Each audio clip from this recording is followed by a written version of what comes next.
आज का छंद है धीरज मन कीन्हा, प्रभु कहूँ चीन्हा, रघुपति कृपा भगति पाई, अति निर्मल बानी स्तुति ठानी, ज्ञान गम जय रघुराई। मैं नारी अपावन प्रभु जग पावन, रावण रिपु जन सुखदाई, राजीव विलोचन भव भय मोचन, पाही पाही सर नाही आई। बड़ी बात। गौतम ऋषि जैसा हम लोग चर्चा कर रहे हैं, उनकी धर्मपत्नी अहिल्या का जो साप मिला, और कल हम लोगों ने चर्चा की थी कि उनको जैसे ही भगवान का स्पर्श मिला उनके अंदर चैतन्यता आ गई, चेतन स्थिति बन गई, उनका चिंतन सक्रिय हुआ, चित्त में प्रकाश आ गया, चेतना प्रकाशित हो गई और भगवान श्री राम सामने खड़े हैं, ब्रह्मर्षि विश्वामित्र सामने खड़े हैं, लक्ष्मण साथ दिखते हैं। कल हम लोगों ने चर्चा की थी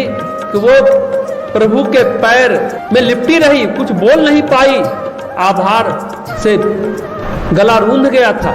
आज हम लोग विशुद्धि चक्र पर ध्यान कर रहे थे, कंठ पर, जैसा हमने अभी कहा, जब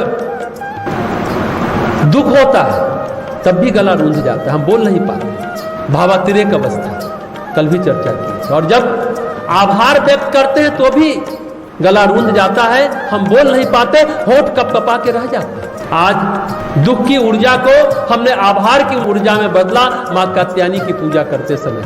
वही स्थिति अहिल्या की, बोल नहीं पा रही, सिर्फ प्रभु के चरणों को पकड़ के अश्रुधारा से उनके चरणों को पखार रही, उनके चरण कमल को धो रही है अहिल्या।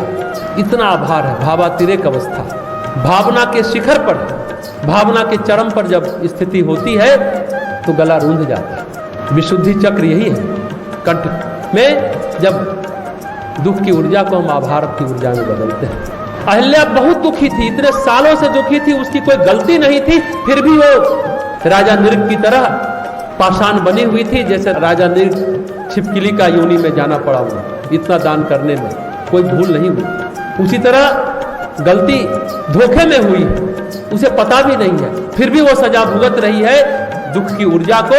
जब प्रभु का स्पर्श मिलता है तो आभार व्यक्त करती है, लेकिन बोल नहीं पाती। कल हम लोगों ने ये चर्चा की थी, आज चर्चा कर रहे हैं कि भगवान श्री राम सामने खड़े हैं, विश्वामित्र सामने खड़े हैं, लक्ष्मण सामने खड़े हैं, राम को प्रणाम करती है, थोड़ा अपने को संयमित करती है, संतुलित करती है और बोलती है। अहिल्या क्या बोल रही है, ध्यान से सुनेंगे। हे प्रभु, अपने मन में धैर्य रखा। धैर्य, हमने कहा था, धैर्य और विवेक दो शब्द नहीं है, ये मानव के दो हथियार हैं जो मनुष्य को सुरक्षा प्रदान करते हैं, धैर्य और विवेक। वही अहिल्या कह रही है, प्रभु हमने अपने मन में धैर्य रखा। सच बात है, जब तक मन स्थिर नहीं होगा, मन में धीरज नहीं होगा, मन टिकेगा नहीं, मन शांत न हो, तब तक बात बनती नहीं है, तब तक पहचान होती नहीं है, जब तक धैर्य नहीं है। ये बात समझने की। अहिल्या मन से चंचल, क्योंकि अप्सरा थी, अप्सरा का तो स्वभाव ही चंचल होता है, लेकिन जब वो गौतम ऋषि की पत्नी बनती है, जब वो धरती पर आकर के साधनहीन जीवन जीती है, तपस्या करती है, तो मन से स्थिर हो गई। और जब स्थिर मन होता है तो प्रभु की पहचान होती है, नहीं तो प्रभु आकर के भी चले जाते हैं, पहचान नहीं होती, क्योंकि अस्थिर मन से, चंचल मन से पहचान नहीं होती, न सत्य की पहचान होती है, न झूठ की पहचान होती है, क्योंकि मन अस्थिर है। मन स्थिर होगा तभी आपको किसी चीज के बारे में आप सही पहचान कर पाएंगे। इसलिए गोस्वामी जी कहते हैं, धीरज मन कीन्हा, मन को थामा, मन को नियंत्रित किया, मन को स्थिर किया और पहचाना कि अयोध्या के राजकुमार आए हैं। देखिए एक और बात, कोई बता सकता है कि सत्य और यथार्थ में क्या फर्क है? चलिए भगवान राम से ही बात करते हैं। यथार्थ यह है कि भगवान राम अयोध्या के राजकुमार हैं, महाराजा दशरथ के पुत्र हैं, गुरु विश्वामित्र के शिष्य हैं, इक्ष्वाकु वंश के बड़े युवराज है राम। ये क्या है? यथार्थ। समझिएगा ध्यान से।